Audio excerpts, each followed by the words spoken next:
Recap show, the recap show, it's the recap show, it's the recap show, it's time, you know, for the recap show, it's time, let's go to the recap show, recap show. I spit on my computer a little bit, you guys, that's not good.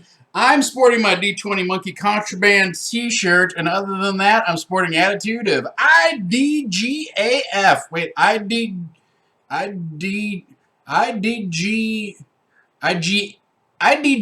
and IDNGA. I do not give a flip. That's where we're at today, ladies and gentlemen, with the recap show. It's been a long morning for one, yours truly, Mr. Tom Lommel. That's me. I'm your host. I'm the one with the top of my head cut off. Let's fix that. I did not see the announcement about the adventure line, Mr. James V. So I've been off Twitter. I have been. Let's find a happy compromise. Pretty close. All right. I'll try not to lean too far in. Snake Eyes 37. Welcome to the family. I've sort of been off the. I've been off the grid. I've been running around this morning. I had to take the dog to go to the vet, and I had to go to an audition, and I literally got home 15 minutes ago. So I have plenty to talk about. I'm not concerned about that, but I'm a little bit kind of like just catching up with the world. So here we go. Womp, womp, womp, womp. Stream of Annihilation, Mr. James V says there's something special going on. News story revealed June 2nd and 3rd. That's coming up soon on Twitch. We've invited a bunch of D&D streamers and luminaries to Seattle, Washington to hang out and roll some dice on June 2nd and 3rd. Anna Prosser Robinson and Kelly Link will be hosting a thing there. Yeah, so there you go. It sounds exciting. If this is the adventure which I have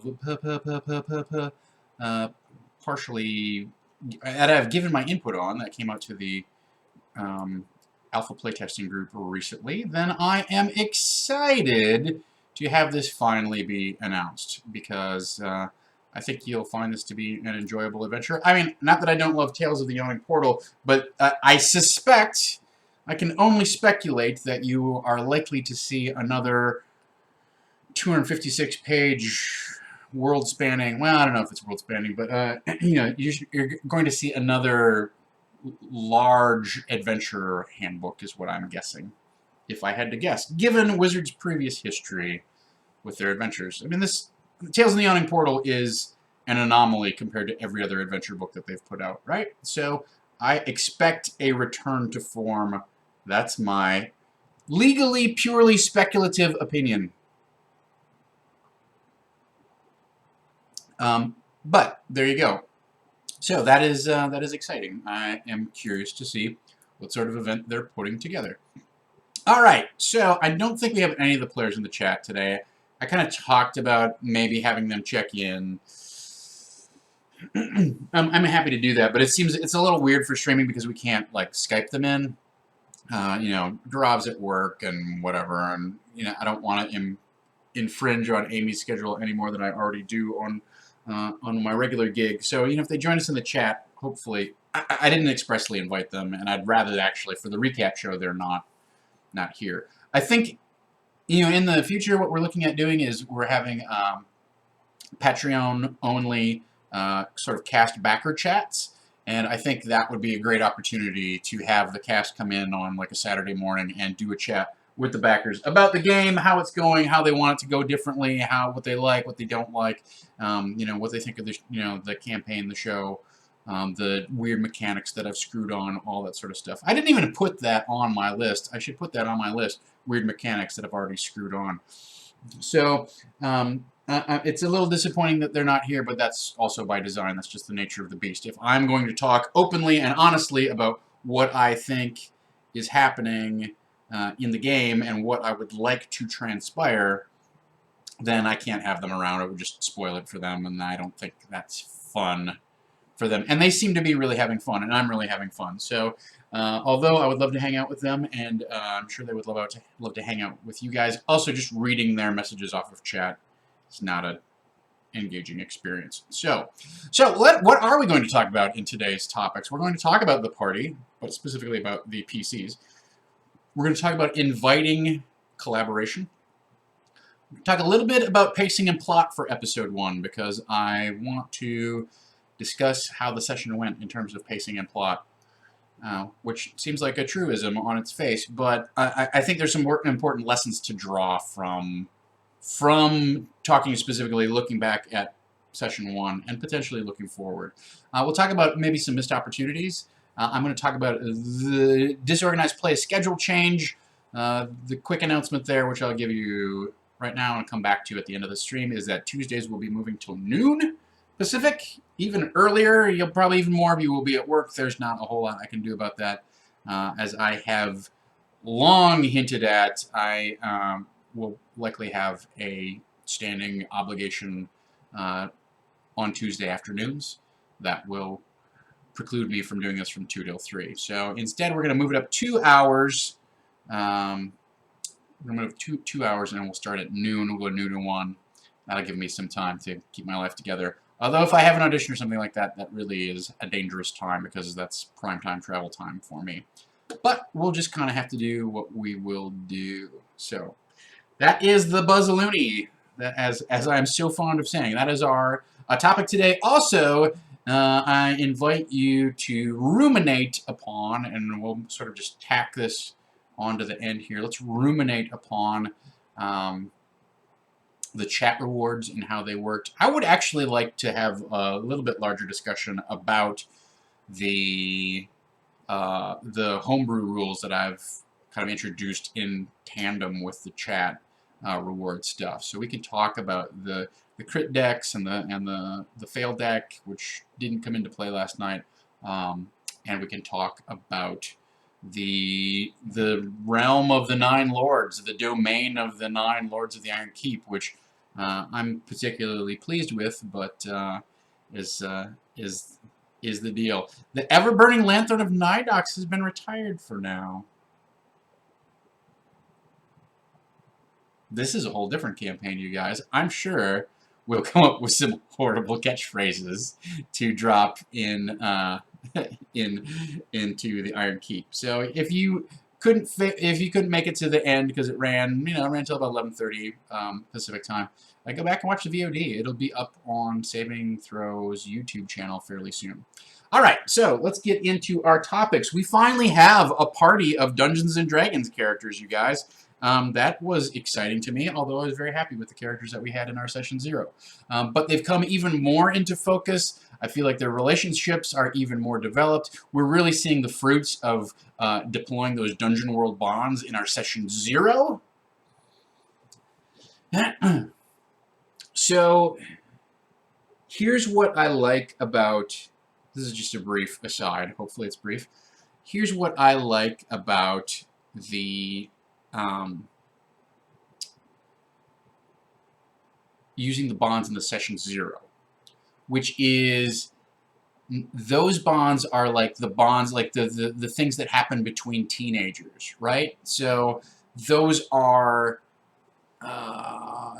sort of primordial type of relationships, which then have had the opportunity to mature, grow, come into focus, change, get refined, go in different directions. But like they've had implications and echoes that come back here now in Session 1. And I think that has really paid off in terms of giving the players someplace to start with and to relate to each other and figure out, like, how this party kind of functions, who's the goody two-shoes and who's the snot and who's the, who's sort of the father figure, or if you want to call it that, those sorts of things. I think if we had started the session and just had people fill those things out and then not kind of play with them in the Session 0, then I think they would have kind of quickly gotten dispensed, right? But given what we had last night, it really felt like it was not Session 1 was its own thing, even though it was its own rule system. And Session 2 was a new thing, and there was this gap in between. It really felt like we watched the same characters drop into the new game mechanics, but drop seamlessly into the setting and really engage with the world as largely developed characters as opposed to like kind of like still fishing around for it and like looking at your sheet like, oh yeah, that's right, you buried that thing in the woods for me. Oh, what's, you know, like that. Like we have a whole bunch of questions that have already been answered. So yeah, I apologize to anyone who's not on West Coast time because it does go late, but we appreciate your attention and we appreciate you, you know, subscribing and watching the VODs and things like that. I wish we could start earlier, but you know, like even a show like Critical Role starts at 7 Pacific and then sometimes goes till 11 or 11:30. So, you know, we would at most gain an hour and it would start at 10 o'clock Eastern time, which I'm sorry, I'm a tired old man. Even I got home at 1 o'clock last night. I was just like, ugh. All right, let's, and then I had to get up early. So I feel you when it's like, I can't, sorry guys, I'd love to stick through this, but I can't. Don't worry, I understand. We just do the best we can with it. So, what are some, let me drag my bag over here. I'll get you the names of the lords. I can give you a listing of the lords, that's fine. So let me drag my bag over here, and we'll talk a little bit more about the various PCs.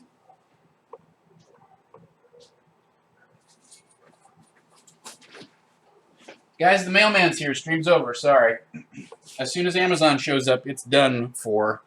So that's it. Da, da, da, da, da, da. Where are my cards? Gotta get a cool case for my cards. So, the lords, as Havana so deftly noticed, do line up with the different beasts from Beastlings, right?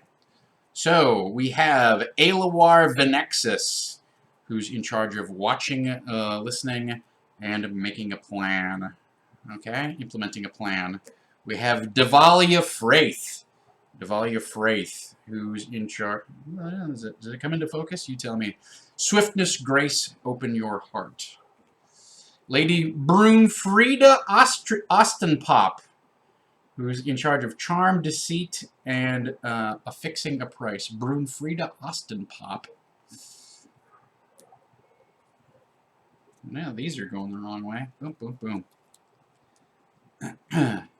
Xerix Validium. Xerix Validium is in charge of searching, reasoning, and deciphering a lesson. That's Xerix's portfolio. Harget Axebinder. Harget Axebinder. Resist, hold steadfast, bear fangs. Bear fangs. Lord Stembian Hoach. Counsel, discern, invoke the elders.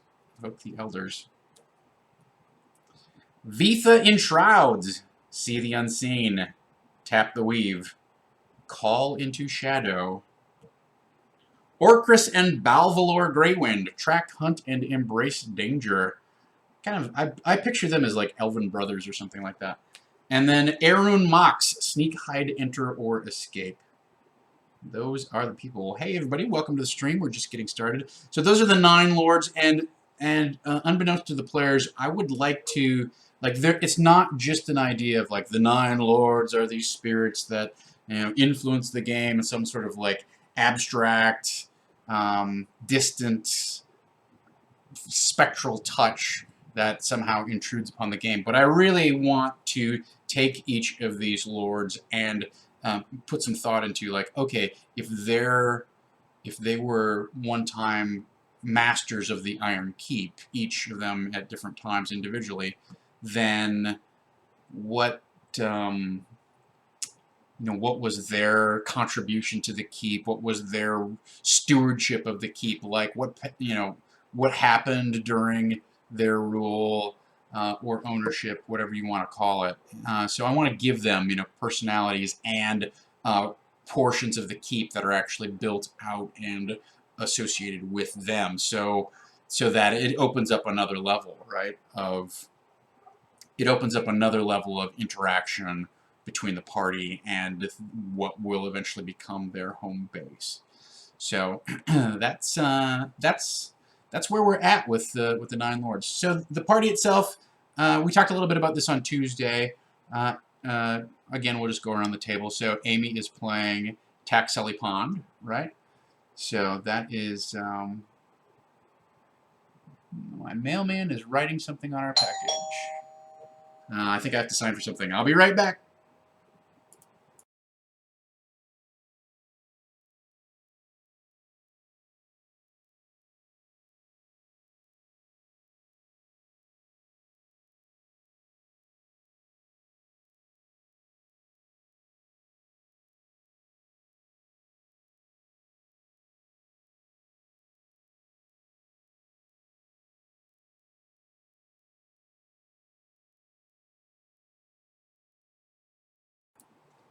Don't bump the table, you guys.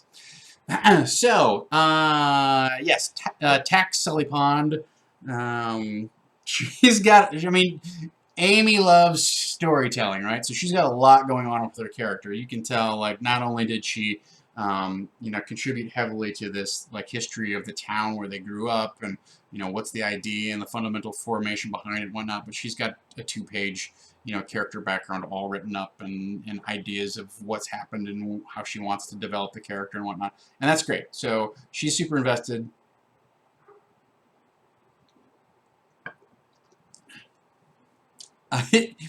She is a little bit classic Amy, where the character does stuff that she thinks is gonna be just fine. Like, oh, I'll just embrace my mother and cast a charm spell on her and read her mind or whatever.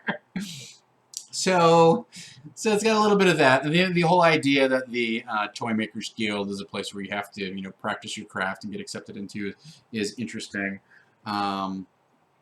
So yeah, it'll be. I'm curious how the Mystic character is going to play out with the Scion points and things like that. But I think given what her original concept was and where we are now, I think everything was great with all of the characters. So I really don't feel I need to do an assessment on a case-by-case basis. But so she's playing a Mystic. I'm not sure what all of her powers are. That's one thing that's sort of an unknown out there. It's not. I don't feel like it's something I can't handle. But I had no idea that she was going to be able to cast this Mantle of Awe. And I think the challenge for me as the DM is going to be to do a rules check on what the actual effect is, right?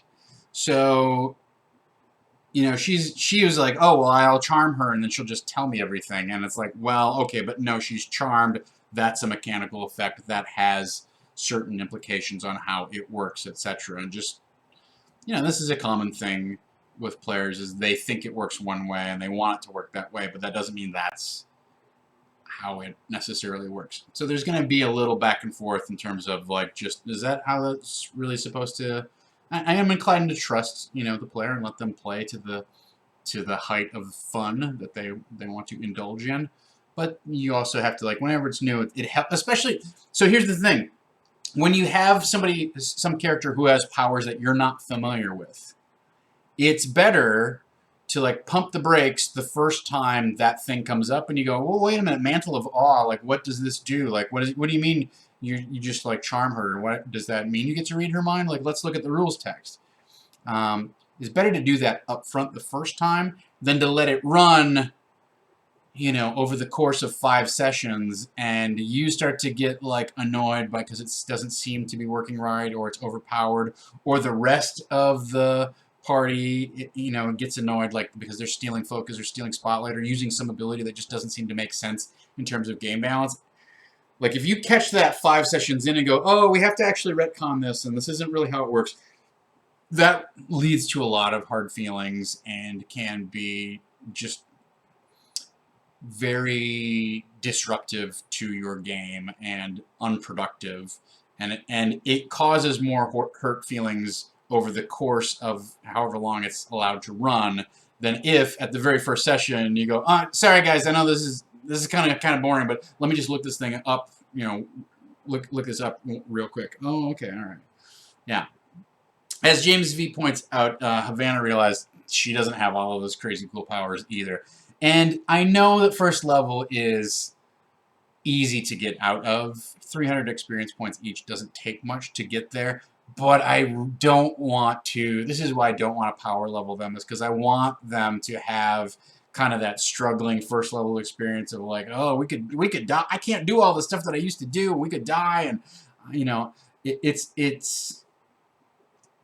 I like to kind of dispense with first level fairly quickly, but I don't want to get it over with in um, one session. So keep that in mind.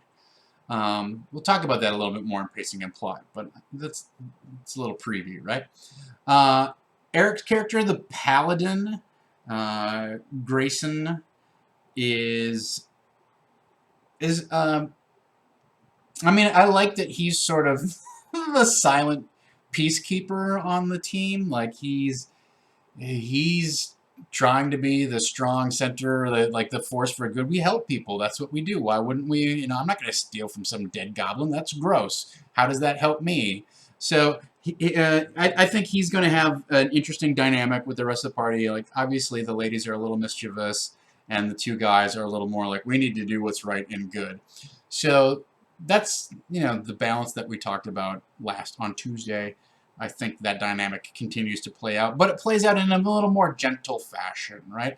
I also I like the relationship that's developing between the sister and the brother, and I know a lot of that was injected by myself in terms of inventing the storyline where Havana goes off, Avril goes off to Neverwinter and gets into trouble or begins squandering her adopted parents' money, and they eventually send her brother to go track her down and get her back.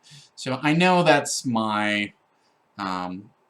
that was something that I injected into the game, but I think it really brought their relationship into contrast in a nice balancing kind of way, right? And I agree that I think both he and Thawne are going to be kind of the anchors that balance out the chaos that's going to be injected by the rogue and the mystic.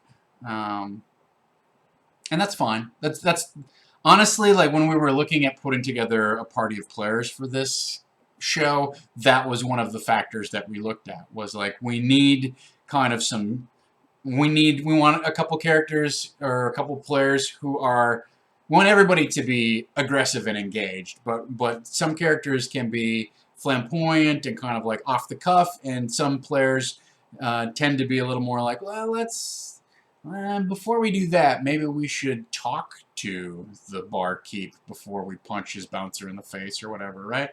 So that was one of the things that we looked at when we were putting together the cast for the show, is like, can we have a balance of influences within in the game to give it so it doesn't have like either a very staid dynamic or a completely off the wall, like bouncing all over the place chaos kind of dynamic.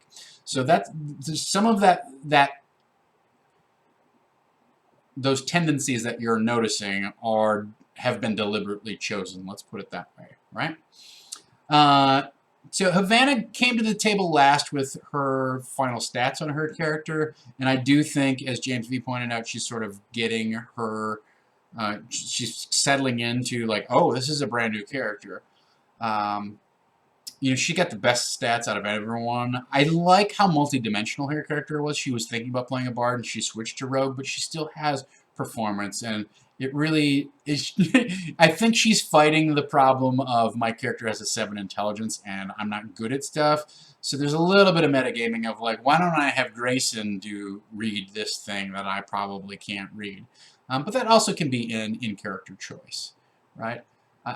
It's tough because I know that impulse of I want my character to be competent at everything, and then the stats say they're not. So that's tricky. But I think she'll get there. And I like, even though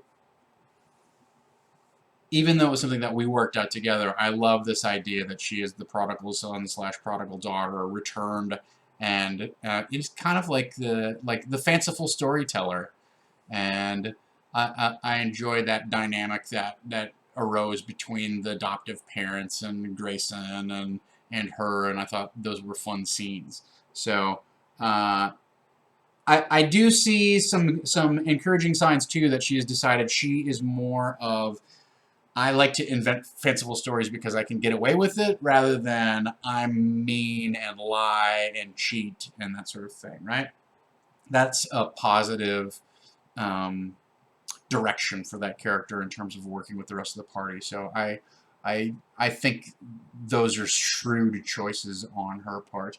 And then finally, as we go around the table, Garav's character Thawne is, I mean, he almost is like 24 going on 50, right? Like he's got his father's bow and he's taken up the mantle of sort of the town champion, and he's out to do the right thing, and he's always watching over, like literally watching over kind of the troublemakers to make sure that they don't get themselves in over their head.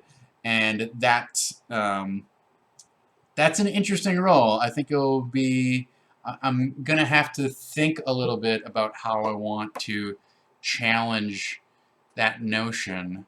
But I don't know that I need to. I think I need to find some hooks that give his character a little more depth and engagement, or maybe a little more motivation other than like, I'm here to prove that I'm a hero. It would be interesting to try to tempt him with some, not tempt him, but engage him perhaps with some sort of quest or greater mission, other than like, I'm just trying to be the best person that I can be. So that's interesting. Yeah, I agree with James V that Avril, would probably exploit or lean on the people that she knows can help her out. Like, I'm probably not going to be good at reading this. I'll go get Grayson to do it. I'm sure he'll do it. So that's I love the party, and I think, like I said earlier, the Dungeon World bonds have paid off. The work that we did in the session 0 paid off in laying just a solid foundation for those characters to then come in with an 8-year gap, and you can turn the knobs ever so slightly and just flash forward into, you see who they are now, but you also see who they were when they were teenagers and how those dynamics still play out, but maybe in different ways, not as strongly in some respects, more strongly in others, echoes of what has gone on before coming back, that sort of thing, right? So that's I'm very happy with the party. I think it's a good mix. I think they might have some, in terms of composition, a rogue, a ranger, a mystic, and a paladin. They might have some healing issues. It just depends upon how Eric decides to choose some of his class abilities. I mean, paladin has some healing, but isn't, certainly by no means is nothing like a life cleric or anything like that. But they might not need it too much. I really thought I was going to probably like get away with a little more murderation on Havana when she got trapped on that ledge by herself, but it didn't work. It didn't work out that way. I have to say, I was surprised at how many one-round combats we had last night, where I was just like, over. Even with like a surprise round on Havana, I did some significant damage, but I expected to sort of knock her out, and I expected that fight to be a lot more of like, oh, well, we're 50 feet up, now we have to climb down, or whatever it is, right? So that'll be interesting. We'll see how the rest of it plays out. Also, the party only having one character who has dark vision should also be interesting, and that's going to be a big shift in gears here for these first few levels. Is, okay, well, I'm carrying a light into this room, I'm carrying a torch. All right, you want to go off by yourself? That was an awkward moment where Havana was like, well, I'm just going to go in the dark and feel around. I'm like, okay, that's not, in other circumstances, that's not a great idea. Also leads me to think, like, this party would not enjoy Tomb of Horrors. I just don't think that it will be their jam. So we'll keep that in mind, too. All right, so that's the party. Things are good. I'm happy with what's going on with our party composition. I want to talk just for a moment on the DM side of things in terms of inviting collaboration. So there's a couple areas where you saw this manifest last night.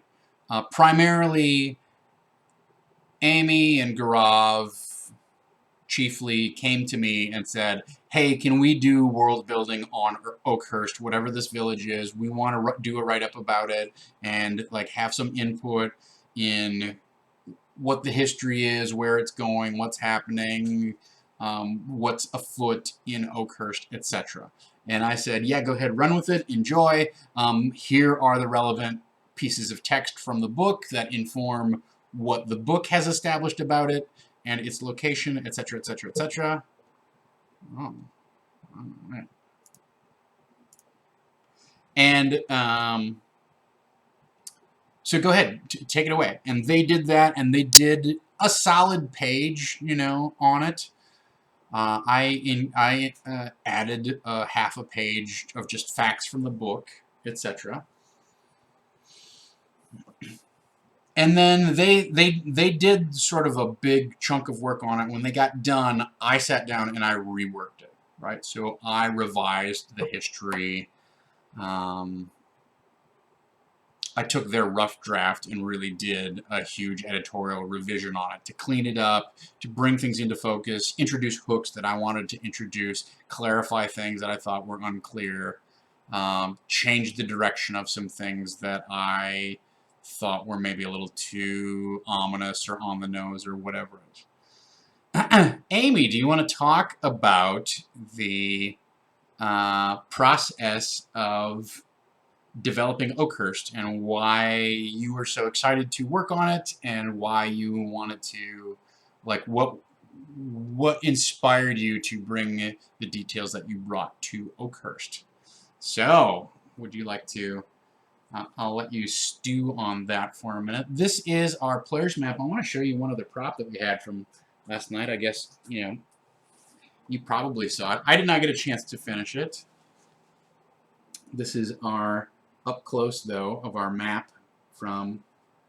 Well, so I guess what I mean by that, Amy, is would you like to comment on what your motivation was for trying to tackle, like, the history of Oakhurst? You know, what normally that would be my job, right? But, you know, I'm happy to give it over to you, but, like, why was that important to you? Was there any motivation behind that? And then also, was there any, like, inspiration in terms of, did you have any ideas or anything that happened that Amy doesn't have her sound on.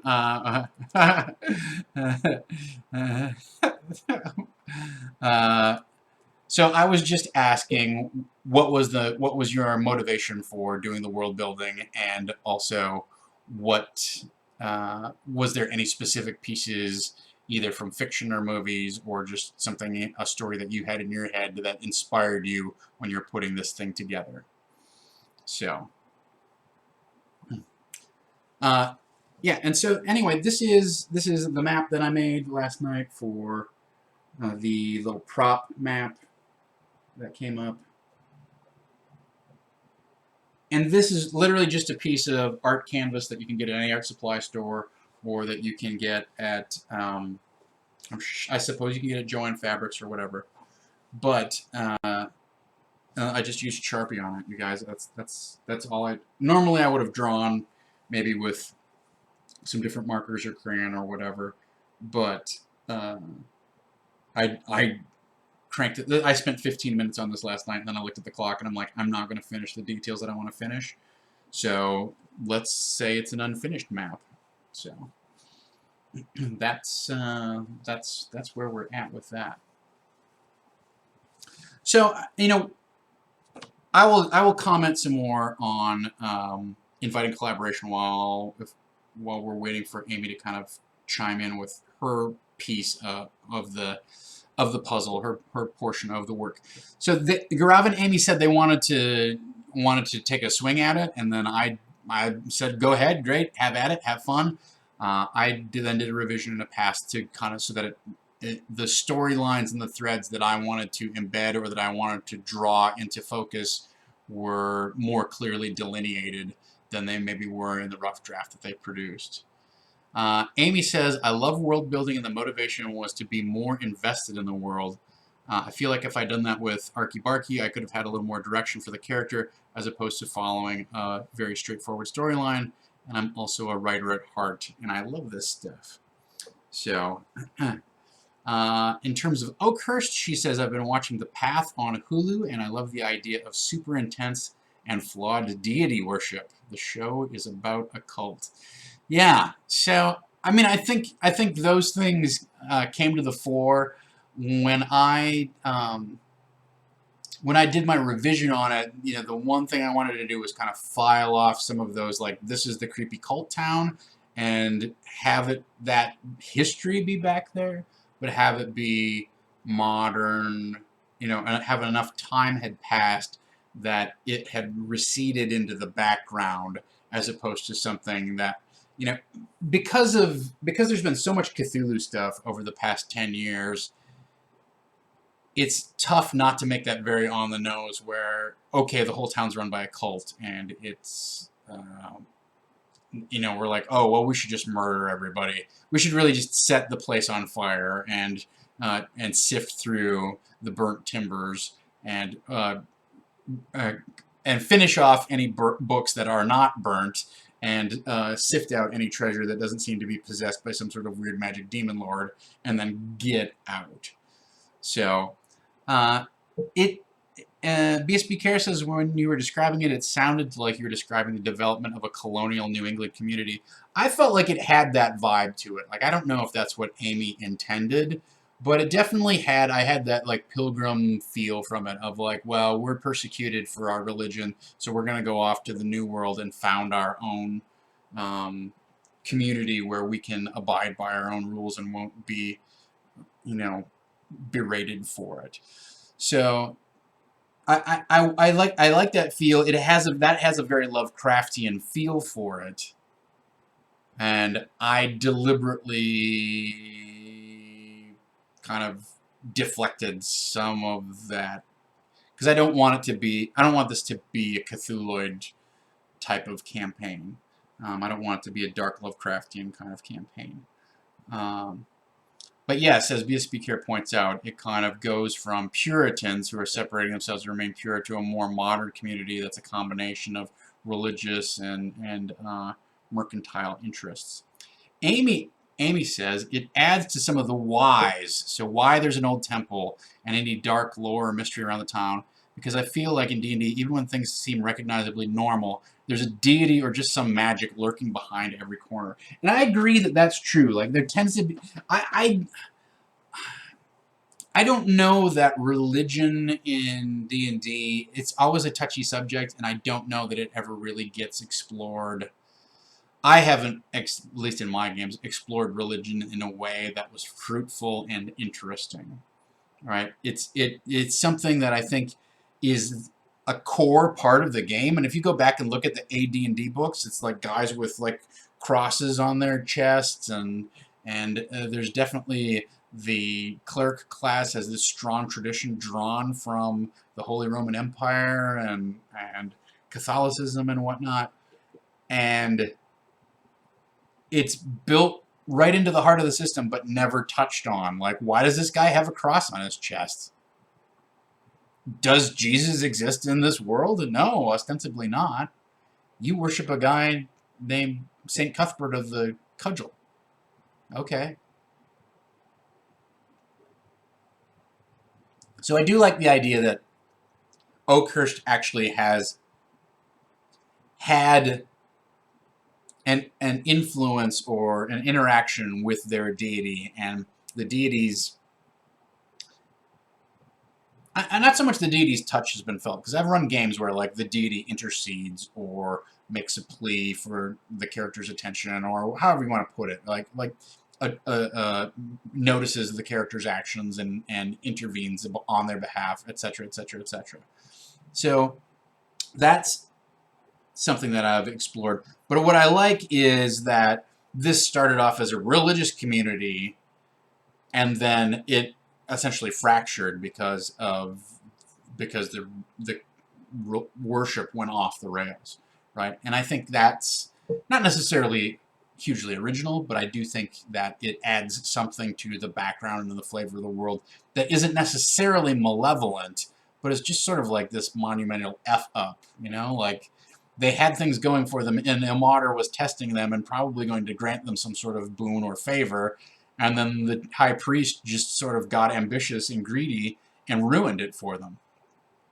So, Amy adds, I also like giving my character multiple motivations and goals as opposed to playing just one storyline. I want my character to be an infinite person.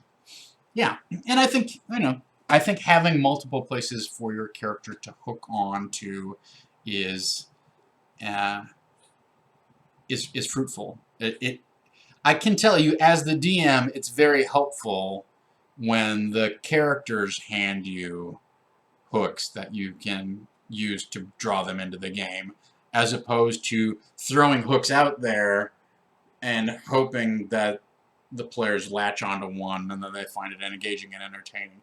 It's so much easier to grasp the golden ring that, or grab the baton that the players are handing off to you, as opposed to like reaching, stretching. How about this one? You don't like that one? Okay, how about that? You could also pursue this. So that. So the other, only other thing I want to talk about, inviting collaboration. So this was a very. I mean, I didn't invite this collaboration. They came to me and said, we want to do this, and I agreed to it. Like, they invited me to collaborate. That was nice. I think I could have also said, like, hey, so I don't have, a firm idea of what your hometown is like. Let's, if you have ideas you want to contribute, let's work on it together or whatever. I could have done that. That's fine, too. So, those are sort of offline forms of collaboration that may or may not bear fruit in terms of you can put that invitation out there and then your players might not ever pick up on it. And the flip side is your players could pick up on it and write literally like 8 pages of lore, and then you go, oh, okay, well, these are cool ideas, but like I'm still the DM and I need to change some of this stuff, and then you change it and they're like, why? Oh, that's not the way I wrote it. So there's an area of compromise that you need to find in there, right? Where sometimes you put that invitation out and you get nothing back. Sometimes you put it out and you get a lot back, but then because they've written so much and thought so much about it and they've got so many ideas about it, when you take it over as your idea, they're like, no, that's not the way it's supposed to work. So that's the tricky part of doing collaborative world building, is you have to find that area where you trust each other to, I'm going to take your idea and incorporate it, spin it, change it. I'm ultimately, it's almost like author and editor type of the situation. And I can tell you from being in those situations that that is a tough thing for people to understand. People can take it very personally when you didn't incorporate their idea exactly as they wrote it or exactly as they thought it. But Amy, of course, has generously demonstrated that she is not mad if I change stuff. So I very much appreciate that. So we did not talk about the curveball about Dell and Gregory. I thought for sure that she was going to be upset that Gregory and Dell were somehow entangled. But that's fine. That's all right. That's not. I think it worked out to be a fine moment in terms of maybe it turns out that the mayor is a little racist. That is an avenue we can definitely explore, and I feel like we can explore that in a fairly safe manner. And look, his name is already Muckfutter. Like, how much lower can we?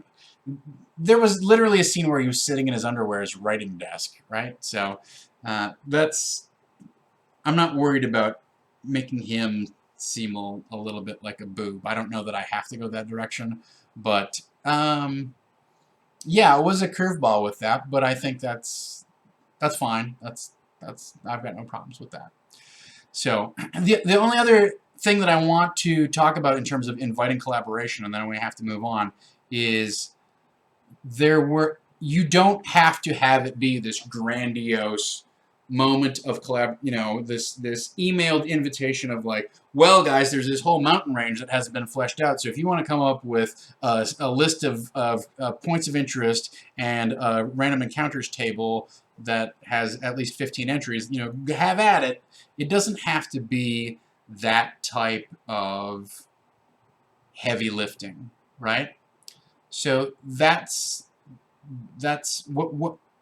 So what I'm referring to is there are ways to incorporate this directly into the gameplay, which allow characters to ruminate and draw inspiration and contribute in a more of a slow boil type of fashion, rather than the kind of you're thrown into the deep end of, hey, can you come up with this town for me, or whatever it might be, rather than having to produce a page-long write-up.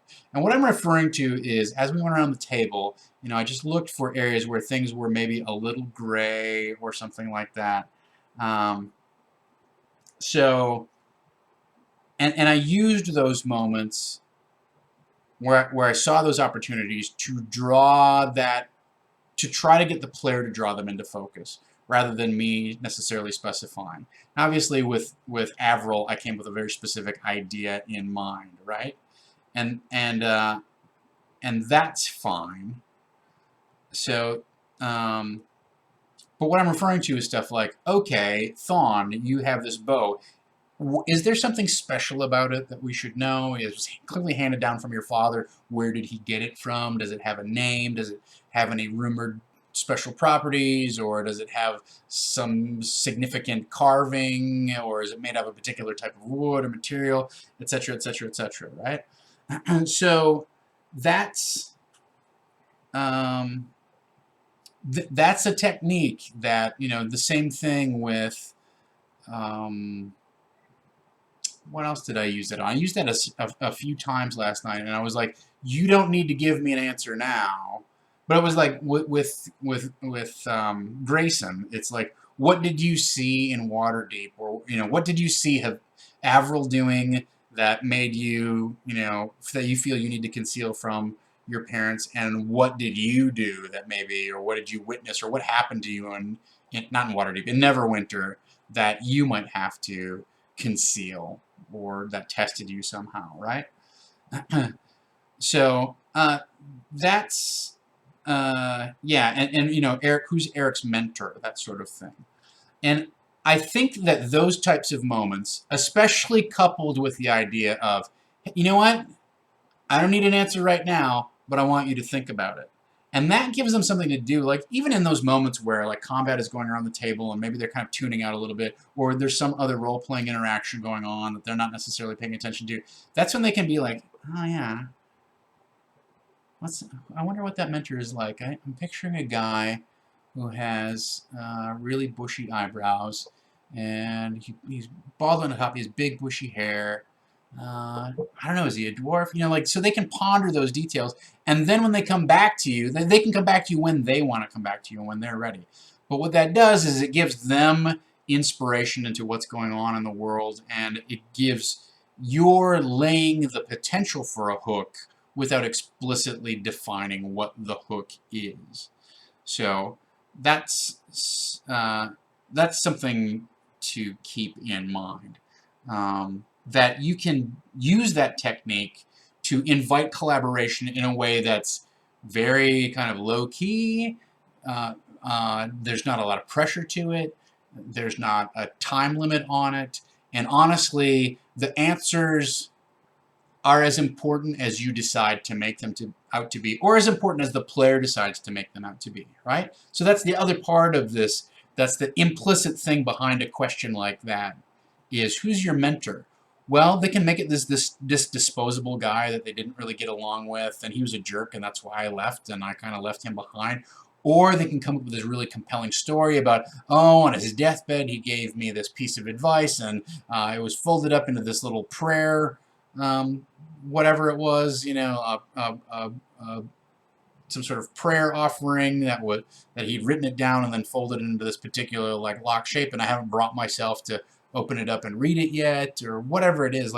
So it gives the opportunity for the player to put as much importance on whatever you're asking as they see fit. And when they come back with that answer, now you know, oh, this is a really important plot hook for them that I can hook them into, or it's not an important plot hook. Or, oh boy, they're so invested in this, maybe I don't want to screw with it. Like, they seem to like that piece of backstory, and I don't want to do a turn where it turns out that guy's the bad guy who's been the evil guy all along, or whatever it is. So, that's the advantage to having that sort of just very low key, like, hey, can you think about this? Or why don't you get back to me? You know, tell me what it is and come back to me. So, and it doesn't put the player on the spot, right? That's the other thing, is we're not roadblocking the action of the game, you know, waiting for this answer. You know, an NPC shows up who's a mysterious figure from your old past. Who is it? And now everybody's looking at somebody who's not used to necessarily being the DM and not used to creating those details, and they, you know, they kind of like, you can feel the pressure and you can choke up, right? So that's fine. So with this technique of like, think about it and get back to me. Let me know. Tell me, is there anything? That sort of open-ended kind of just that prompting question, but that is not tied to the immediate action of the game, that is not tied to producing a long-winded account of what's going on or whatever. That's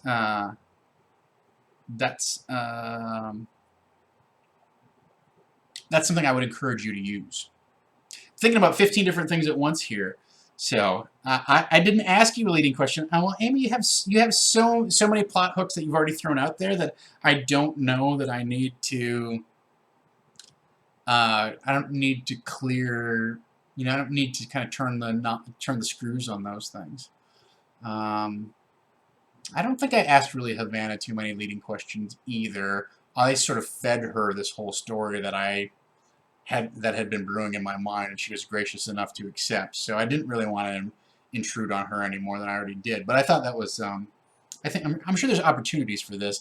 You just already have such a rich array of relationships and idiosyncrasies about your character that I didn't feel the need to elicit further detail from that sort of stuff.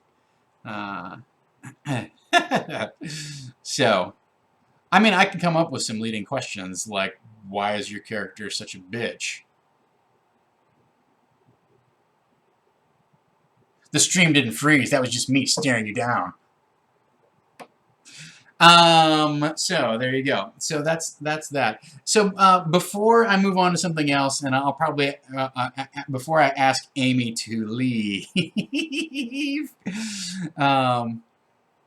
I would like Amy's just sort of reaction to just any kind of reactions you had to the session, whether you want to share a little bit about your thoughts about how the plot played out, how the events of the session played out, or if you want to weigh in on any of the extra mechanics that I bolted onto the game, or how the chat rewards interacted with your experience as a player, etc. So why don't you, if you have any thoughts about any of those things, whether it's how did the game itself play out, and how did you feel about the adventure or the arc of the session, to what did you think of some of the non-D&D type of things that were happening in terms of the critical hit deck, or the influence of the Nine Lords, etc.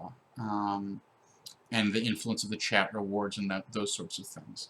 And I do have to give a public shout out to Amy and Havana for putting together custom sort of like recap song of the previous session. That's such an amazing moment to have that kind of energy and preparation, some quality content. I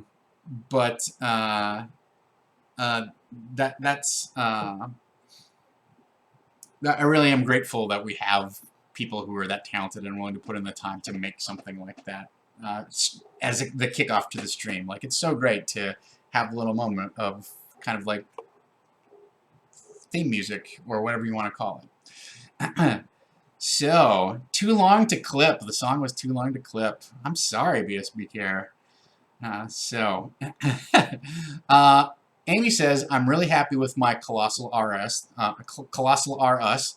That is the one cool thing that Amy can do. I love the Lords. We do have to talk about the Colossal RS, because I didn't think that you could teleport. Like, when she pitched it to me, it was I teleported to someplace within 30 feet. And I was like, well, that's fine. I didn't really reckon with the idea that you could teleport it 30 or 50 feet up in the air and drop it. So we may have to do some refining around that idea.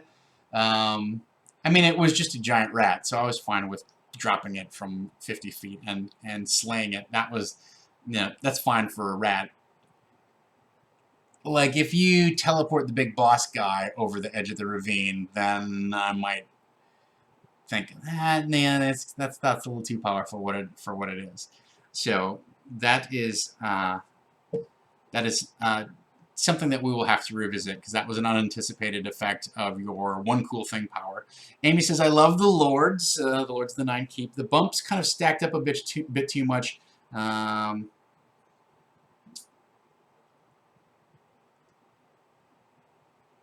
I like feeling a little bit more like it's up to fate.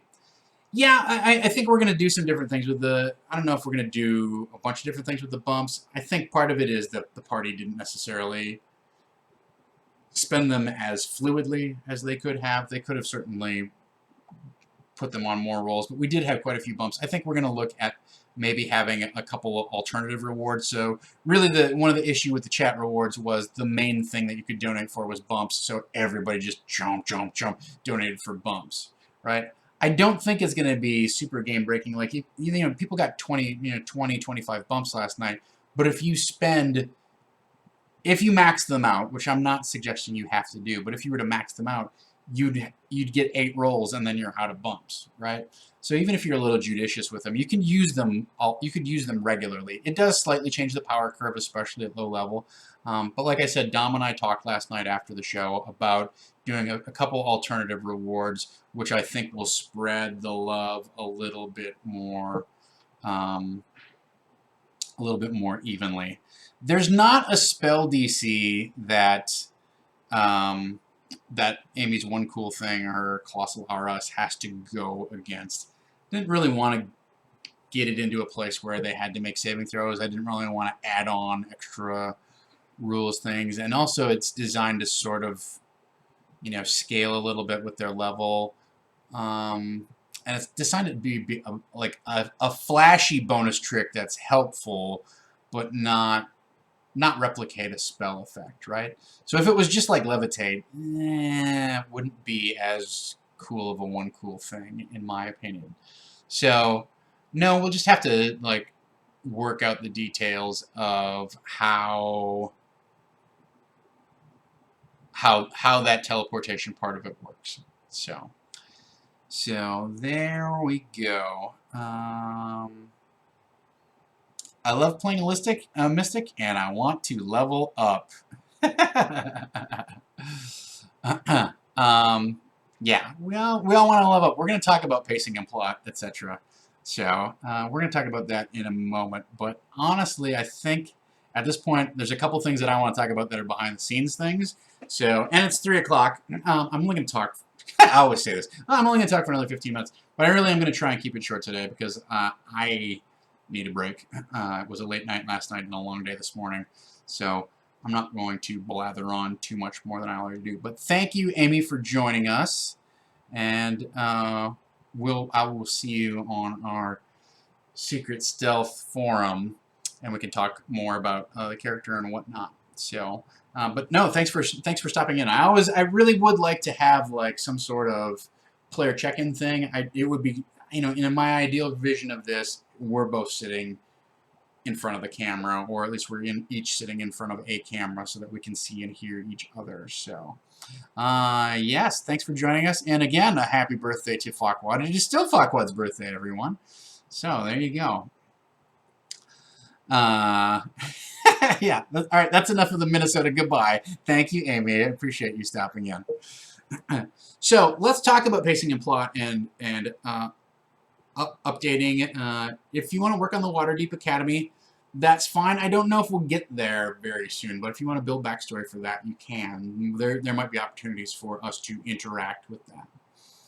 She's probably already left now that I said that, right? Yeah, probably. So pacing and plot, I can start this without it being huge spoiler territory, but if you watched last night, you'll notice that it was very role-playing heavy for probably 2 hours, and then the last hour was travel and getting to the Sunless Citadel and actually dungeoneering type of stuff, right? So, I think there are some things that could have been done to change that. And one of them would have been to like have an intro that was a little more box text heavy, that really set the scene in like a very definitive way, and then I would have been able to kind of sharpen the pencil on here's the inciting incident and how we're going to send them off on their adventure, and we probably would have gotten underway quicker, right? We've probably gotten to the travel and dungeon delving part of the adventure, the real meat and potatoes of the adventure, a lot earlier in the session. I don't care about that, right? This is our first session. We came out of a very role-playing heavy session, and I wanted to give the players a chance to reacquaint themselves with their new D&D versions of themselves, their new older young adult version of themselves, and I wanted them to have the opportunity to play out the relationships that have been established and fill in some of the blanks that weren't there in the first session. You know, in the first session, the entire town was paralyzed, so there was no direct interaction with the parents. There was no direct interaction or multilateral interaction, right? Bidirectional interaction with anybody in the town. It was very much like the players did stuff to people in the town, but they did not interact back. They did not have responses and reactions to what the player characters did. And so I wanted to make sure that they had that opportunity and that they could take that moment and use it to develop the relationships even more than that had been initially established. Like I don't feel guilty, or I'm not regretting the fact that the townspeople were paralyzed, and all we knew was like kind of what were things that the players were embodying them with, or endowing them with attributes, and the NPCs couldn't actually verbally respond to that in any way, shape, or form.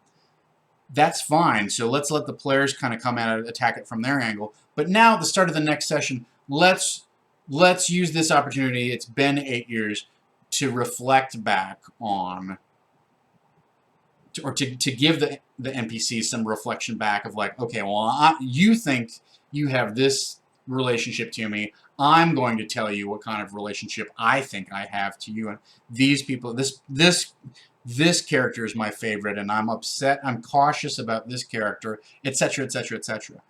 So I thought it was fine to have really an hour and a half of let's explore the town, let's explore who we are, let's explore the relationships with our parents, because it is so fundamental and elemental. It's such an easy relationship to hook into that let's not dismiss it by just sort of glossing over it and getting to, okay, well, we got to get to the Sunless Citadel. Yeah, I want the action to get started and to go. I don't want to have frivolous scenes in town, but I do want to have scenes that are invested with some sort of emotion and that have the potential to groom an even stronger relationship than what has been declared in our session 0. So that's one of the things, that's the main thing with pacing and plot that I wanted to talk about, is know the function of what your role-playing scenes or your adventure scenes are there for, right? Yeah, so let's just break that down very quickly into 3 different categories. The scenes, the role-playing scenes between the characters and their parents, their various groups of parents, those were there to establish and develop relationships. okay, to really get the characters invested in the world, get the characters invested into someone who's not themselves, and to form a stronger bond between the players, the PCs, and the worlds. Like, through the PCs, the world. The bond goes from the players into the PCs, through these parental figures, and into the wider world as it happened. And I agree with BSB Care. I think you needed to have that parents scene before they left town, especially after having the character introductions and sort of this like pop quiz of like, okay, so what happened for you for the past 8 years? And okay, you were sent off to get her, and your dad died, and you went off to Waterdeep Academy, and you met this weird mentor who you ultimately rejected. Well, that's a lot of stuff that's going out in this direction. Let's bring it in and like see some consequences and see some focus and see some relationships and really kind of like fine tune the details a little bit, or at least get a sharper sketch of that investment in the world. So that was the purpose of that scene, was to elicit stronger relationships between the players and their characters and the NPCs and this corner of the campaign. Wow. Keep pointing the wrong way. This corner of the campaign world that we have decided to paint. That's one. Dungeon delving can be simple exploration, gaining treasure, the thrill of combat and defeating monsters, accumulating XP and power, etc. Like, those are all easy dungeoneering things. In the course of exploration, you can also reveal information or details about the plot, right? But that also can be the function of a role-playing encounter. Like, so this whole exchange with Meepo, the idea with Meepo is to share some important background of here's what's going on in this complex. Goblins and kobolds live together, or are at war with each other. They occupy the complex. There's a white dragon that's loose. Meepo is this failure and outcast. They have a leader that they need to negotiate with. Like, all of those things were conveyed in that role-playing encounter with Meepo. The scene with the mayor and his wife did two of those things. Like, it was multi-purpose. It was, let's get some information out about what Gregory is doing or might be up to. Let's foreshadow this dragon cult complex thing that's happening. And also, let's get them involved in a little bit of bonding with the world, a little bit like exploring the different colors of the world, highlighting some of the world building that we've done, but also getting their take on this. Here's the mayor. Do I like the mayor? Do I not like the mayor? Here's the mayor's wife. Do I like her? She's a very Stepford wife. Do I appreciate that? How does my character respond to that? So, I don't have the audio on, so I hope everything is fine for you guys. I don't know what I can do about audio issues on my end over here. So that's one of the things I want to talk about pacing and plot. Is it did not move along as fast as maybe you might expect. Typical evening of Adventurers League, or a typical evening of D&D, or especially a game that's so dungeoneering heavy, you might think that it would get to the action a little bit faster. But I was deliberately enjoying those moments as long as they kept contributing something interesting, and not as long as they didn't become frivolous, and then moving things along. So I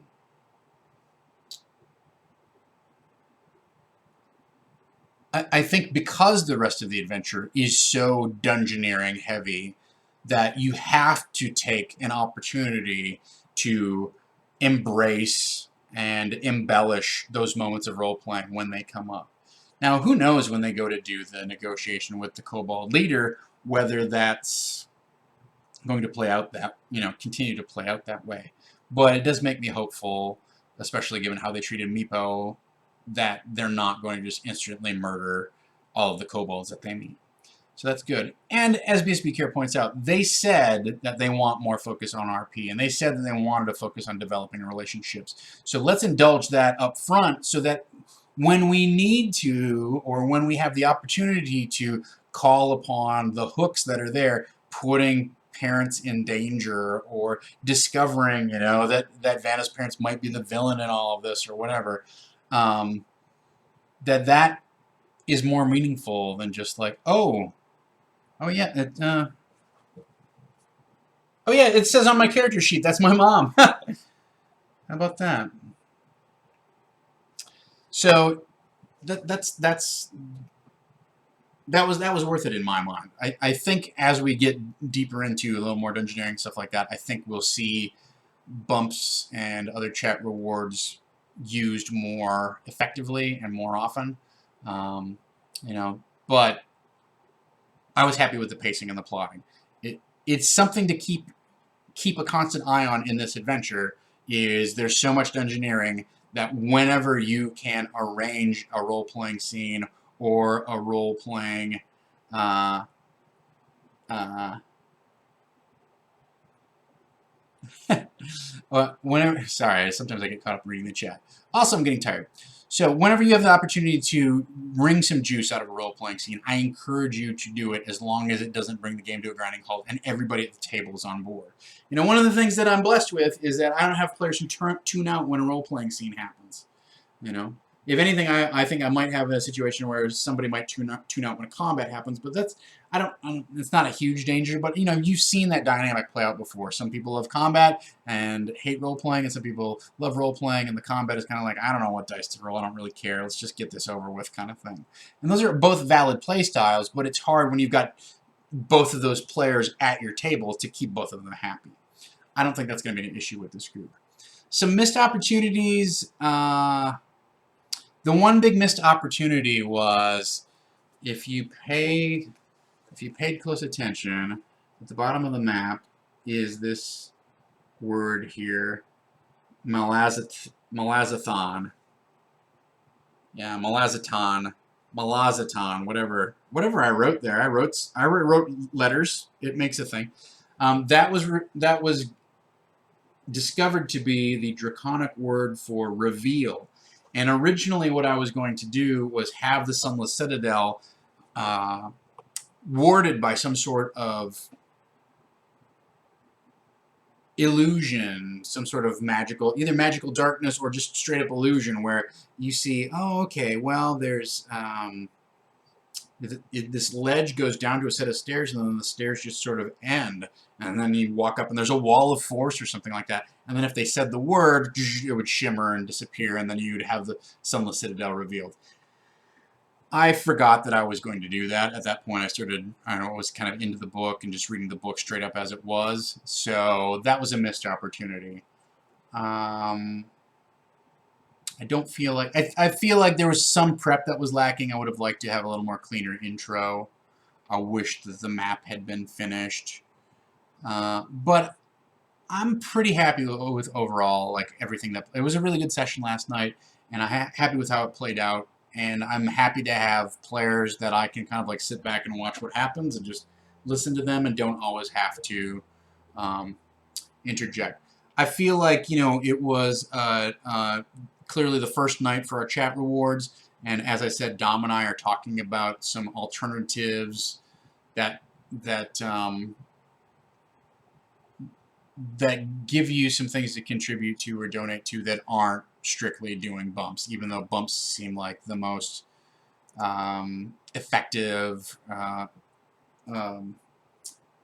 influence on the game, right? So that's the thing. Yeah, BSB Carrot is definitely like ripped off from Minds of Moria or whatever, where they have to say the magic word. Like, let's not make it a complicated puzzle. You make it a complicated puzzle, and you've just killed the rest of the adventure. Get them into the Sunless Citadel. Don't have it be a huge mystery. Like, here's the great thing is, it's just because it's a missed opportunity doesn't mean it's no longer an opportunity, right? It's still on the map. I can still use this for something. I can have the kobolds go, there's this room we don't know how to get into. Oh, really? Oh. You know, now they might forget about it. The big issue here is it's a prop from the previous session, and that's not, you know, that's not that's not always something that sticks. So a bump is a good thing for the players. I haven't built in any banes. I thought about building those in. Really what the banes are is me getting bumps. And especially because I get 3 bumps for every 1 that they get. So I have plenty of things to spend against them and to make monsters more effective as I see fit. I don't think it's as much fun. There's 2 things that argue against including some, I originally pitched the idea of bump ups and then dunk downs, right? And there's 2 things that we decided kind of negated that. Number 1, it's not fun to go, okay, here, you've got dunk, dunk, dunk, and stack penalties against a player. And it's also especially not fun if they've stacked coins up, bump, bump, bump, and then you dunk, dunk, dunk, dunk them down, and there's no effect, and you've just blown a bunch of coins on nothing. I also think it creates an adversarial relationship between the DM and the party, and I don't think that's helpful. I think you rapidly fall into the territory of I don't trust you because you're the DM and you're just out to screw us, and there's so many ways that you could screw us that I don't know when you're actually being fair to us. So that's something to think about. I do have it as a mechanic with the Lords, but that just sort of applies to one specific category. It's not as terrifyingly specific as doing a penalty, giving somebody a penalty on a roll. When the Lords are on the table, I mean, I agree, like Shadzar, I will say, maybe that's just a bad player attitude. That's fine, but you're creating a situation where you're cultivating bad player attitude. And do you want, like, if everybody's on board to play that game, then play that game. Like, that's fine. Like, I've certainly played games where it's like, I'm the DM and I'm out to screw you, so come at me with everything you got. But I'm going to roll all my dice on the table, all my damage dice are on the table. You will know when I am slamming the hammer on you and just how hard I'm going to hit you. In my experience, that's a very old school style of play that particularly like gritty, grognardy type of player enjoys. And I'm certainly, I've been that guy, and I certainly have played at the table with those players or run that game for those people. But there is, universal consent that this is the style of game we're playing and this is what's happening. And I'm going to be as mean to you as I can within the bounds of fairness. And when you're streaming and you're playing and all the players kind of like are friends and aren't necessarily down for that type of game, then they're mad at you that it feels like you're taking things out on them. I'm just trying to hit this monster. We're getting beat up by this monster. I'm just trying to use my ability to stab it with my sword, and you keep piling bad things on me so that it doesn't work. And that's an example of the type of attitude that comes out. And it's a bad attitude.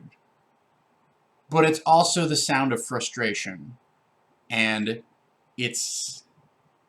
it can be frustration with the game, or it can be frustration with you as the DM, or it can be frustration with both. But you have to be careful. You do have to play with a DM you can trust, but if the DM starts creating situations that seem specifically unfair to a particular character, or... I mean, let me put it this way. This is all in the context of streaming a game.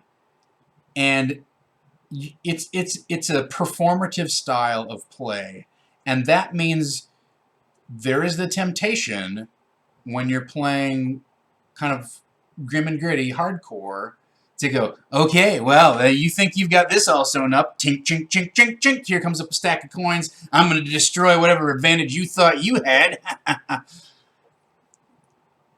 It can get taken the wrong way because there's the temptation to heighten the meanness and the cruelty and the hardballness and, like, kind of swing your dick around. And if that's the style of game that you're playing and everybody has agreed to it, that's fine. But if that's not the style of play that your players have sat down for, and you come in with that attitude, it destroys the trust that they have in you. And not every player wants that style of game, right? If we look at our party, they're very much, they want to explore relationships, they want to do heroic things, they want to save people. Sure, they want to murder some stuff, but their goal is not to show how they can outplay and outmaneuver me, the DM. And that's the core tenet. That's the premise of a game like we're talking about, where it's DM versus players. That game is very much about, I know the game rules better than you do. I can exploit rules loopholes or bring better tactics to bear than what you can put on the table. So come at me with your hardest stuff, because I'm a veteran player and I'm going to wipe the floor with whatever weird scenario you're going to come up with. That's fine. That's cool. Again, if everybody agrees to play that style of game, it can be immensely enjoyable, right?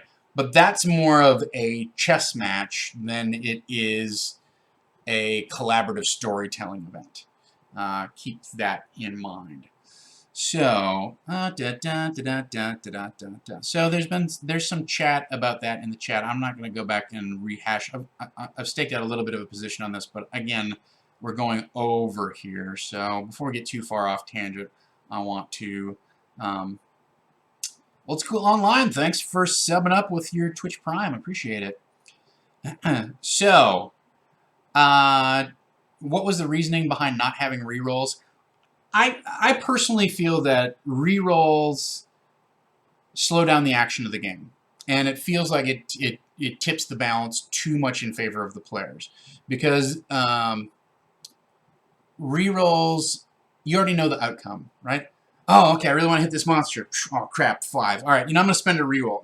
And now the agency of the dice is somewhat ameliorated, right? The influence that the import that die roll has been distilled down, because you got a stack of rerolls there, and I'll just reroll it, right? It's one of the reasons that inspiration is not a reroll in D&D 5. Now, So I think it undercuts the drama, and I also think just mechanically it slows the game down. Do you want to attack this monster? Yeah. Boom. Oh, I missed. Well, now you got to think about whether you want to spend a reroll or not. You know what? I'm going to reroll that. Okay. Well, it interrupts, even however briefly, it interrupts the flow of the game, and I didn't want that. So we chose not to include those. But what Dom and I are considering doing is doing something where chat can award players inspiration. Okay. Now, inspiration is decidedly different than rerolls. Okay. With inspiration, you have to decide ahead of time whether you want to spend it, and if you do, then you have advantage on that roll. Okay. So what that does is it actually, as opposed to rerolls, which undercut the stakes of the outcome. Oh, I've got a safety net. I can roll, and if I don't like it, I'll just use one of my rerolls. Now, what it does is actually heighten the stakes of that dice roll to a certain degree. Because what it's saying is, hey, I'm putting a flag in the ground. This roll is important enough that I'm going to spend my inspiration to make sure that I get advantage on it and to help me try and succeed on it. And that raises the stakes on, wow, what if they roll 2 and they both botch? Or what if they roll 1 natural 1 and 1 natural 20, and so they just turned a potential flop into a failure? Or what if they roll 2 16s and it never mattered in the first place? Like, that's the least favorable outcome. But all of the other things that I just described are interesting die rolls. Even a double botch is like, oh man, I can't believe you rolled double 4s. Oh, sure. Right? So that's how I think inspiration actually heightens the drama of the play experience, as opposed to undercutting the drama of the play experience. And so we haven't worked out exactly the... yeah, it is like giving an additional edge point in the cipher system. We haven't worked out exactly how the reward mechanism is going to work, because I don't want it to become a situation where people have a stack of inspiration and they can also go, okay, I'm just going to keep spamming this. I want to keep it within the traditional realm of either you have inspiration or you don't. And you can't get it again until you've spent it. So if you want to spend it on something that is maybe not as important as you think, or as you expect, that's fine, but don't know if you're going to get it back. The other thing I will say is, I talked to Dom about this last night, is I wanted to run inspiration as a little bit more traditional, like, I want to reward you for coming up with a really good suggestion, or that was a great joke, or thanks for bringing everybody like together on this plan, you got inspiration, or thanks for reminding me of a great detail from the previous session that other players might have missed, like, thanks for contributing to the recap. Those are all ways in which I've used inspiration before. This table of players is so talented and engaging, I can't single out moments where, or I can't highlight moments where a player says something that's so fantastic that it's above and beyond the pale of what everybody else at the table has done. Also, like I said, we're streaming, so there's a performative aspect to it, which means everybody is giving extra juice to the experience. And so singling people out for like, you're doing a better job of acting than this person is, feels weird to me. So I think we'll have inspiration in kind of its traditional form of if either you have it or you don't. You can't stack them up. And I think we will see it probably shared amongst the party, or at least rotate amongst the party in some way, so that I will be forthright in telling you, I don't want to get into a situation where chat like backs one major player at the table, and then that kind of develops into favoritism or hard feelings among the other players. Like, well, she got 7 rerolls and I've only gotten 1 over here. Okay, I mean, I think everybody's adult enough to like understand. Like, sure, chat likes certain personalities and roots for certain people and loves it when so and so flies off the handle or does something crazy and extreme. Like, we're all adults. We all get that. But also, I don't need to engender it directly into the functioning of the chat rewards and the way that the game plays out. Like, I like the fact that everybody at the table gets bumps. I think it's a pretty good bargain at $10, and I think it has the effect that I want it to have. And I don't think the players have gotten their heads around all of the different ways that they could apply it. And also, we had a very role-playing heavy session, so they weren't able to deploy them as much as they may have wanted. So it's still a work in progress, but we're looking at having an additional reward that involves inspiration. We're looking at having some sort of XP-based reward, so that if you are not in the position to contribute money or whatever, you can, kick some XP in and get something back from the game. So those are things that we're looking at. If you have suggestions, please, by all means, send them to Dom, and I'll be happy to discuss them with him before we get things nailed down for next week. So, speaking of next week, that brings us around to our disorganized play schedule change. I am going to move disorganized play to noon on Tuesdays. We'll stick with 2 o'clock on Thursdays as far as I'm concerned. So this time frame for the recap show will stay the same. I honestly need some time to recover after these Wednesday nights. They are delightful, and I really am enjoying both. I've enjoyed both sessions that we've had immensely. I think there's a ton of potential for this game going forward. But I can also foresee, like, hey, like last night, I was like, oh, I want to hang out. I want to hang in this thing a little bit longer and see if they'll talk to Meepo, and let's get that interaction over with, and then let's call it close. And so we had to push past 11 o'clock. I like to play for about 3 hours. 11 o'clock is kind of everybody's limit.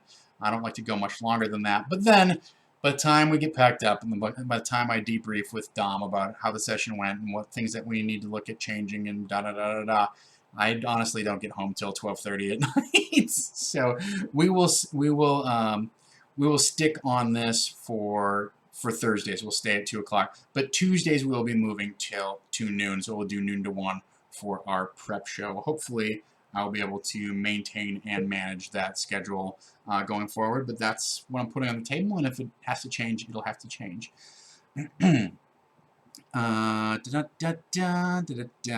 So, Zero Skill, a low ping bastard says, I have players much like that. For my next game, I plan to use inspiration in part as that character flaw that is specifically detrimental to you. Yeah, I could see that sort of. I could see that ties into sort of a success at a cost type of idea that you have in either. Well, mostly that comes out of the Fate tradition, and if you haven't watched the Fate Core episode of Tabletop, it just came out recently. Go watch that if you want to see, the Fate system sing a little bit. Ryan Macklin is a terrific GM, and the players at the table, Felicia Day and Will Wheaton and John Rogers. I mean, you can't get a more colorful group of people around the table for the most part, right? So I think, success at a cost is also something that we could consider introducing, that you might be able to, if a roll goes badly, you might be able to spend a token for success at a cost. I like that idea. I'll take that under consideration. James V suggests, what about an XP reward that gives players extra XP for advancement, but not a lot, like a little bump when chat likes a really funny or interesting moments? The issue with that is then I think we'll get to a position where we'll have players who are out of sync with the rest of the team. Like, that's the natural implication there. And in Adventurers League, I'd be okay with that, but it feels like an extra level of bookkeeping, and it feels like that might play too much into chat playing favorites and advancing the PCs that chat really roots for. And then if somebody is left behind, that's almost worse than not getting as many rerolls as somebody else. Is like, I'm a level behind you. I didn't get to pick a feat because I'm not there yet. I have to wait a session. Or what if it turns into 2 sessions? Like, how much do they lag, etc. So, yeah, I would like there to be some sort of correlation between XP that chat earns and XP within the game. And I thought about doing something where chat can donate XP to level the players up, but it just seemed like that seemed like a little rude. I'm already hitting you guys up for short rests and long rests, so I didn't want to engender a system that is purely kind of like chat engine driven, like turn the crank in order to keep the monkeys dancing type of thing. So that is something to think about. A reroll in exchange for disadvantage on the next roll. Yeah, I'm not a fan of rerolls. Is kind of what it comes down to. The fact that that you've failed out feels like you're cheating the system to me. It's a huge advantage because you'd never use a reroll on a die roll where you rolled an 18. But if you have advantage, you might easily spend your inspiration to get advantage on a roll where you would have rolled an 18. But what that means is you're invested in that roll as opposed to having the safety net of leaning back. And even if you had disadvantage during your next roll, I also think that can introduce a certain level of metagaming where it's like, for my next D20 roll, I'm going to do a history check and see what I know about the ceiling. What do I know? What do I know about the ceiling? Oh, I got to roll a disadvantage. Oh no, guys, I don't know anything about the ceiling. Wow, it sucks. So I don't know that my players are like that hardcore, like cheaters or whatever you want to call it. But that's something to think about. I'll consider. I mean, you're talking automatic nat 20 is something interesting. I would maybe see that as a tiered reward, but that is something like if you have one critical that you can use throughout the game. The other thing that I might be inclined to do is Garav brought up the idea of like doing some sort of exchange, and I could see something like 10 bumps being cashed in for a nat 20. Okay, you're getting a nat 20. You don't get a super crit if there's super crits in play, but you can nat 20 this roll, whatever it is. 10 bumps in exchange for that. Like, I kind of like that idea. I could be talked into that idea. Maybe 10 is too much, but if that number feels right to me, so we could talk about that. I like the idea of being able to convert bumps into a nat 20. Some other ideas for rewards that we're talking about. I do want to bring this to a close because we could sit around. Yeah, it's sort of like a Storm of Fury, a Monday Night Dungeon fight. When you get to a certain number of bumps, you can dump them for a crit. That's really not a bad idea at all. So thanks for bringing that up. What was the other thing that I was thinking of? Oh, so I think there's also the possibility for some chat rewards that maybe either deny me as the DM bumps or drain bumps in some way, shape, or fashion, right? From the DM. Because clearly, like, the system is set up to be rigged so that I get more than the players. And that's deliberate. No question about it. But we could have either a tiered reward so that once we hit, $150 in donations, any further bumps do not contribute bumps to the DM. Or we could do something like a tiered reward where when we hit, whatever X number of dollars in the reward, when players spend a bump, they also spend one out of the DM's pool that he doesn't get to use. So essentially, when they spend them, you can draw down bumps. Or, yeah, as BSB Care says, when we hit a certain tier, I can no longer spend 3 bumps on a roll, I can only spend 2, or I can only spend 1 bump on a roll, or whatever it is. So there's some ideas there. Like, I don't mind having a counterbalance where maybe the DM gets some of his edge drained away, because right now the system is set up to favor the DM in terms of bumps. And so as we get to a higher reward tier, those would come down.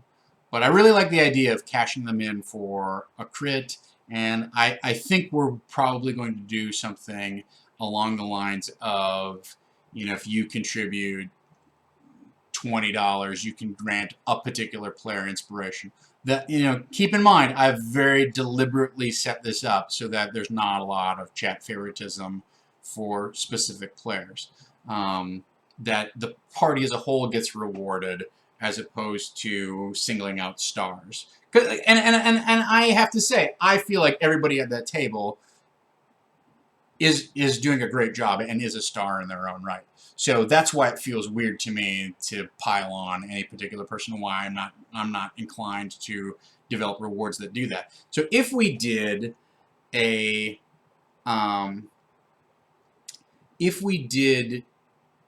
something along the lines of a word inspiration, then it would probably be a rotating thing where it's like you can't award that player inspiration until we've rotated around and everybody else has gotten inspiration, right?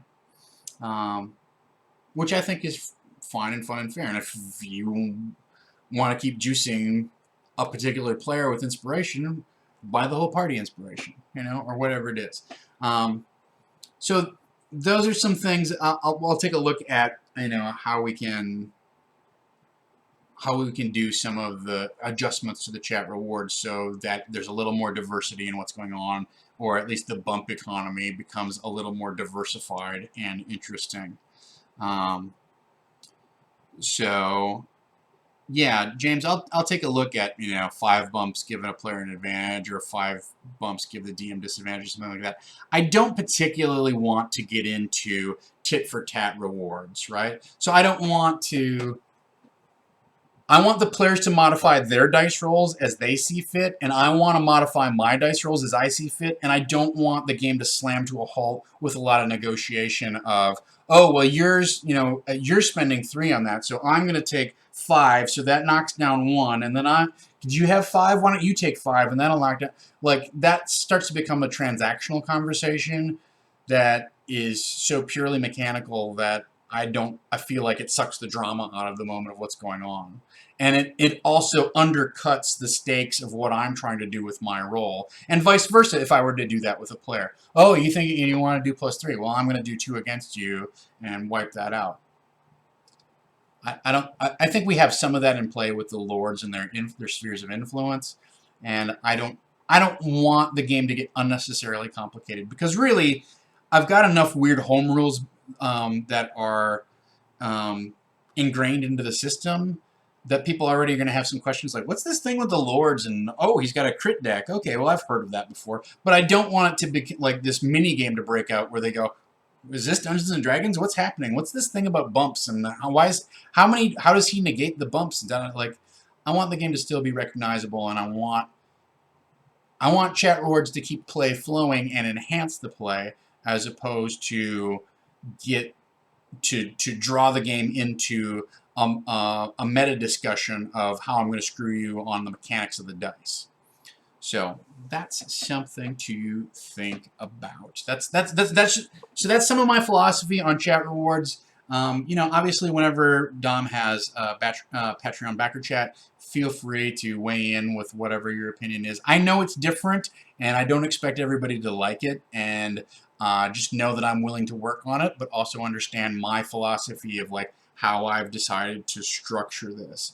And yes, we appreciate your donations, and we want you to donate, and we want you to feel like your donations have value and are meaningful contributions to the play experience. But the bottom line for me is I also have, you know, my #1 commitment is to running an entertaining game. And if I feel like we have to sacrifice the fun of the experience to trade in on some cash to help keep the lights on, I would like to find a different way to do that. This is my attempt to accommodate both of those goals, to run the most fun game that I can and still have you folks at home who so generously donate your money to help us keep the cameras on and pay for the rent in the space and that sort of thing. Feel like your donations are meaningful and are being felt by the players at the table. And trust me, like, we know who's contributing, and we appreciate every single thing that you do, and that's why we give you call outs. And it really is nice to run a channel where we can have this back and forth with our backers, and not, you know, we're not so big that we can't have a discussion with you. So we're open to discussion. I'm open to fine-tuning and tweaking this. It's going to be a work in progress, but I feel like I've laid out my philosophy, and I'm pretty confident that I think we can accommodate both, and I feel good about where our chat rewards are headed in order to make this a fun and engaging experience for everybody at the table. So there we go. That is that is our, I keep reading the chat so I get distracted. So and I like the tier thing too. I really think the tier thing allows you to unlock some different types of abilities without necessarily having to rely on one person being willing to kick out 60 or 75 bucks or 100 bucks or whatever it is. Like, it can be a group effort. You can use bits or whatever it is. So that's a half an hour on chat rewards. I appreciate the discussion, and I appreciate your ideas, and you've given me some good things to think about. So I don't mean to dismiss this. This has been a great conversation. So please don't walk away with that type of that attitude. Keep in mind too that I have some other goals here, which is I want things to get gritty. That's why there's no healing. So when the players get in trouble, that's their problem. They are in trouble. And there's no safety net of like, oh, was Chat going to heal us? Can they intervene? Like, I understand your impulse to do that, and you've had that ability to kind of ride to the rescue as the cavalry. And that's fun, but I think it creates a dynamic where the players effectively become immortal, and again, it kind of like draws the drama of the situation out of the player's hands and puts it in chat's hands.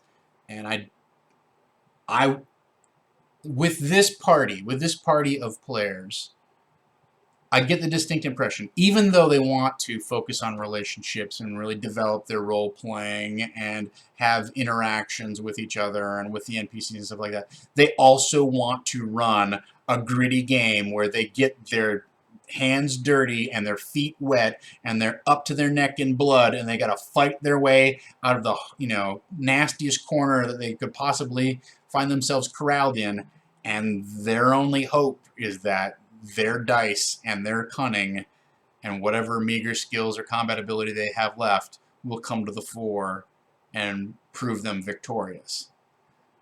And that's a greater moment of satisfaction for the chat in general, for our audience who's watching, and for the players at the table. So that's one of the reasons that we currently don't have healing available as an option in the game. So that's where we're at.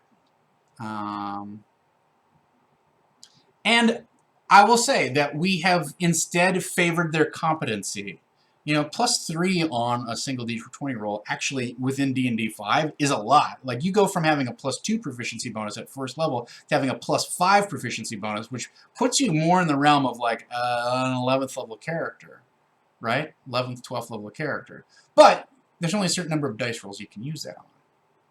So, like I said, I had, trust me, I put a lot of thought into how I wanted this to shape up, and I talked to the players about, what their concerns were based on their previous experiences and how they'd like to see things be differently. And so we've got a great framework. I'm actually fairly happy with how things worked out last night. I will figure out something to do with the way that those extra bumps that didn't get used get reincorporated into the game in some way, shape, or form. I think one of the things it will turn into is we'll probably just hand wave, like, boom, they get a long rest after they go off with Meepo. Like, that's just implicit. So Amy's psionic points come back, everybody comes back to full hit points, all of their abilities are recharged, etc. But I will think about that. I will think about that in some more specific terms before Wednesday. All right, let's take a look at what's on the calendar. I did another 2-hour stream, you guys. I did not intend on doing a 2-hour stream, and yet here we are. Usually I do a little Q&A, but today we got eaten up with some other things. Hopefully next Thursday we can do some Q&A, so if you have some things that are on the docket that are kind of kicking around in the back of your mind, questions you have about your game, let's think about it next week. Otherwise, you can always contact me at Dungeon Bastard on Twitter, and I will try and give you my honest opinion or some insight, or maybe point you in the direction of a resource or whatever. There's always plenty of exciting and interesting D&D chatter going on Twitter. I'm not a big Reddit guy, so I like the 140 character pinball machine or create a thread or whatever. So, what's up for the rest of the week? So, tonight is Edge of the Empire, Never Tell Me the Odds, a brand new season of our Star Wars game with Mr. David Crennan at the helm once again. So tune in for that. Tomorrow night, it's Wild Cards. It's the weird, wild Deadlands, Wild Weird West. So we got a great cast for that as well. So tune in tomorrow night at 8 with Mr. Jordan Caves Callerman, who is at the helm there. Jordan Caves Callerman Caves? Jordan the double C is on deck for that. And Jordan, see, the thing that always throws me off is that Jordan Pridgeon is playing in that game. So it's always, it's the Battle of the Jordans. So that's tomorrow night at 8 o'clock. So tune in for that. That's been a big hit, and people seem to be enjoying that. Saturday at 12:30, it's Phoenix Dawn Command with Mac Beauvais at the helm of that. Caves Callerman. So tune in for Phoenix Dawn Command. I assure you it will be an enjoyable endeavor. Sunday, you can catch up on the YouTubes. So One other thing that I want to mention is if you missed the end of Season 1 of uh, Disorganized Play, where I wrapped up kind of the last few weeks of Storm King's Thunder, one of the things that you'll notice is that there were several episodes that did not make it over to YouTube and didn't get into the playlist. We sort of like drifted off right around 42 or something like that. 43, episode 42, 43. There's a handful of episodes that didn't make it over onto YouTube.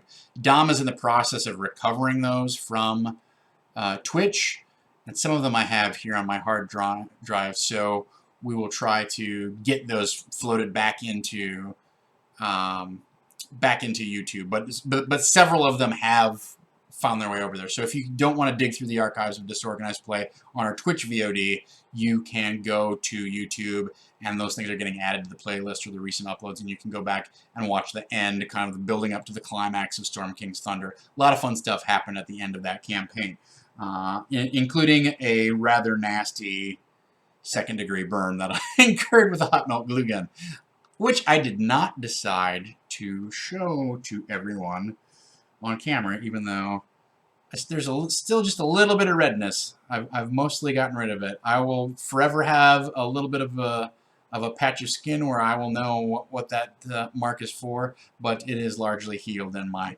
hand looks fine, you guys. Good news, everybody.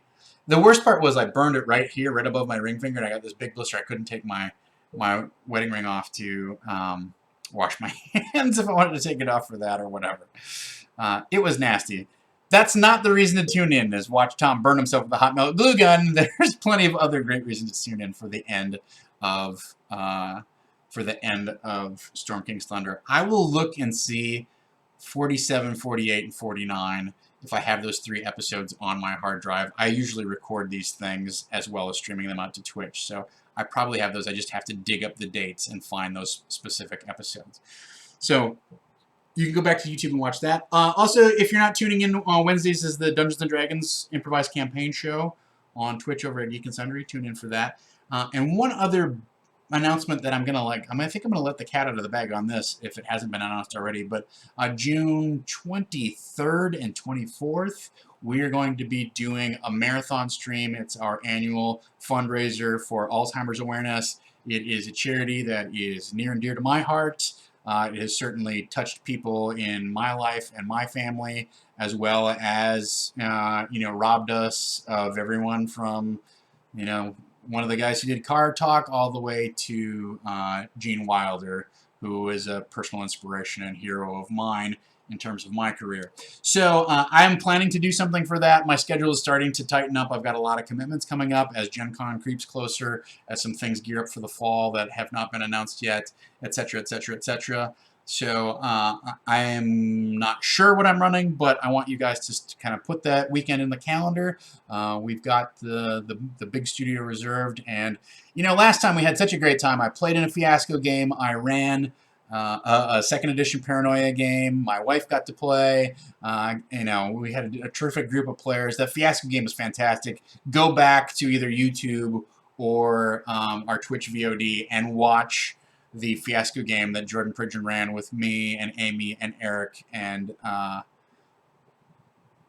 Gaurav, and Tyler Rhodes was in there too. I forgot there's 5 of us. And Jordan was he ran it, but he was a player in it as well. So that was just a super fun, fantastic game. I really look back fondly on that, and I hope that we'll have something exciting and fun in a similar vein to offer you. I always like to do experimental stuff. We might do some sort of like mega marathon D&D thing. Like I said, the lineup is in no way, shape, or form been decided. We don't even know who's GMing, and I'm probably letting the cat out of the bag. But you heard it here first, so tune in. Just put a little digital circle in your phone. Around the 23rd and 24th of June, we're going to be raising money for Alzheimer's awareness, and that's I'm excited about that. I plan to participate in as much of a capacity as I can. With that, ladies and gentlemen, Cypher System. You want me to run a Cypher System game? I will think about that. I will not be spending any portion of the game hurting myself with my glue gun. Fingers crossed. Don't make any promises. Don't write any checks that your hands can't cash, Tom Lommel. All right. So, ladies and gentlemen, thank you to Fawquad for hosting. Thank you so much to everyone who's been here in chat participating, who's bounced ideas, made suggestions, who tuned in last night. Please tell your friends if you enjoyed the game. Really, honestly, like, this is one of the most fun D&D games. It's off to a rollicking start. I really am engaged with all of the characters. I love the cast that we have, and I love where this is going. And I think there's terrific things in store. So please tell your friends on social media, share us on Facebook, Instagram, Twitter, whatever little corner of the social media universe you hang out with. Become a subscriber if you can on our Twitch channel. That really does mean a lot to us. If you can't donate directly or whatever, it's valuable to us to have, or back our Patreon, etc. With that in mind, yes, you're right. I've got my own Minnesota goodbye going today, but I promise you, this is in fact the grand and glorious end. So, thank you so much for joining me, and until next time, let's dungeon! Hey, yes! 6 for 6! Sick, whoop, whoop, whoop, whoop! That's, well, I got the dog's attention.